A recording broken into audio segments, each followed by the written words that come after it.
I wanted to create this video so that I can help put things into perspective for you about how important it is that you take advantage of the opportunity that you have in this day and age to become wealthy, because simply having enough is not enough. My name is Jessica Mercedes. Welcome and welcome back to my channel. Thank you so much for watching. And today we are going to talk about why you have to become rich and wealthy. Okay. I know that everybody wants to be rich. Everybody wants to be wealthy. Well, most people. Some people are content with where they are. But there are a couple of reasons why, as someone who has experienced both ends, being completely poor and having an abundance of wealth, why it is important that you not only strive to become rich, but you strive to become wealthy. And I know these types of conversations are difficult for people who don't have good thoughts or good experiences when it comes to wealth and money and financial literacy. But these things are solely based off of what I have experienced, what my peers have experienced, what my family has experienced. So the first reason why it's important that you become wealthy, that you become rich, that you operate and you have an abundance is because you were put on this earth to establish God's covenant, and you can't do it broke.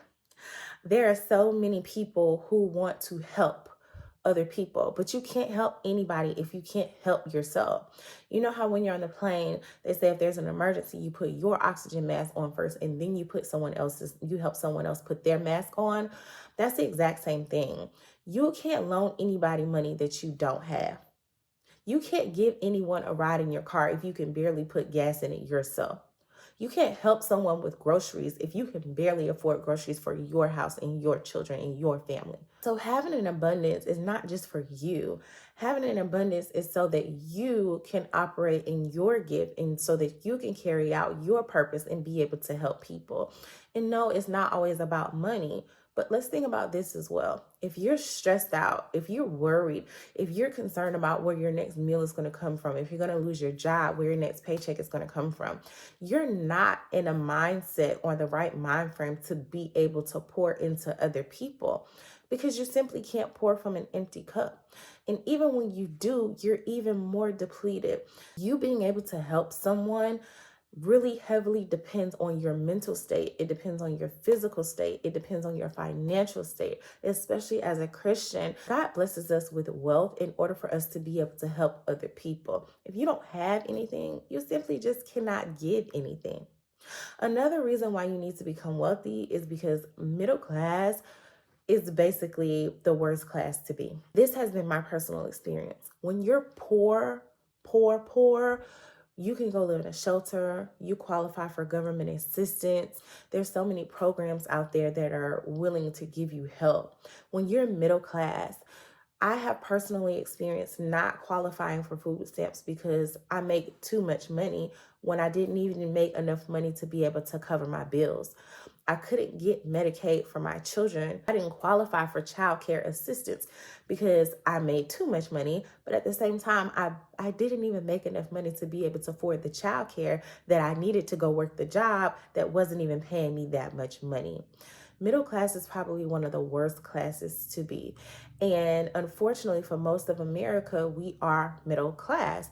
When you're wealthy, a lot of the issues that you deal with are normally just minor inconveniences. I know that they say money can't buy happiness, but I can guarantee you that you will be a lot happier if you had a lot more money. And like I said, I know that these conversations can be uncomfortable for people whose parents didn't grow up talking about money, or maybe they talked about money in a negative light or said that people who have money are evil. Well, I can tell you this: people who have money can be evil, and people who don't have money can be evil. But having money doesn't make you evil, and not having money doesn't make you evil either. So back in January, I went on a journey to financial literacy. And one of the things that I discovered is that money has to be something that is talked about often in order for you to change your perspective about it. Because most of us, we have the perspective of our parents or our grandparents or whoever raised us when it comes to money. And so I want to challenge you to actually get out there and educate yourself about other things outside of what it was that you were taught about wealth, about finances, just anything in general when it involves money. Most people think that you should get money to just pay your bills. Me personally, I don't believe that God put us on this earth to work, get money, pay bills, and just repeat that cycle. I do believe that God put us on this earth in order to utilize money as a tool to help other people, a tool to be able to live the life that we desire, a tool to be able to carry out our purpose in life. We have to start looking at money as a tool and not just something that we use to pay our bills. You deserve to live better than just paycheck to paycheck. You deserve to not have to go in the grocery store and make a decision between buying milk or buying diapers. And when you have money, like I said, these things are just not even thought about. When you go in the grocery store, you shouldn't have to open your bank account and put things back and figure out how much money you can spend today. And when I had those moments where I was in a pinch and I'm like, okay, do I buy diapers or do I get the juice?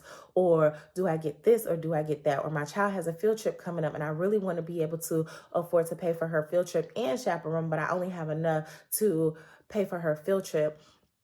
It was those moments that made me realize that having enough just simply is not enough. And once you experience that over and over and over again, there's something in your mind that says, I can't do this anymore. I don't want to be in this situation anymore.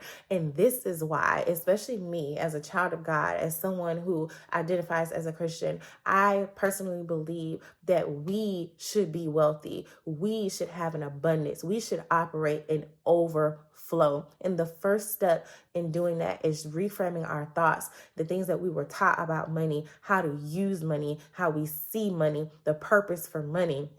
We really have to be intentional about the things that we do with our money. But most importantly, we have to be intentional about the way that we go about making money. If we know that our 9 to 5 is just giving us enough, we have to start thinking outside of the box. Let's stop trading time for money and let's figure out how we can do this passively. Let's figure out if there's a product or a business that we can create. And no, not everyone is meant to be a business owner, but if you are working a job that you kind of like but doesn't pay you enough, figure out how to climb that corporate ladder. Figure out how to sacrifice for a little bit and live below your means so that you can save some money, so that you can be able to level up your lifestyle so that you no longer have to live in poverty. And I'm really here to tell you that poverty is not your portion. You are supposed to be wealthy as a child of God. He doesn't want you living poor. If you are living poor, if you are living in poverty, take a second to analyze your situation, but most importantly, ask yourself, do I really truly want to make a change? Because a lot of times we say we want a thing, but our actions speak otherwise. The things that we say that we want and the things that we actually do not line up. And therefore we find ourselves on this hamster wheel, constantly doing the same thing over and over and over again and trying to figure out why we're still stuck in this lifestyle that we have no desire to be in. What's the definition of insanity? Doing the same thing over and over again and expecting a different result. You have to do something different. You have to stop living in lack and poverty. You have to start operating in abundance. And if you don't know where to start by reframing your thoughts. Start by educating yourself on money, what money does. You don't have to have money to know how to use money. Get yourself a mentor. Get around people who have money. Get around people who are wealthy. Get around people who are intentional about their spending habits and the things that they invest in. Because you have the power to be able to change your situation. And living in a life of lack, I can guarantee that's not where you want to be. So if you're watching this video and you know that you want to become wealthy and that you want to become rich, the first thing that you need to do is analyze your situation. You have to make a decision. Once you make that decision, stand on it and don't look back. But most importantly, make sure that your actions line up with your words.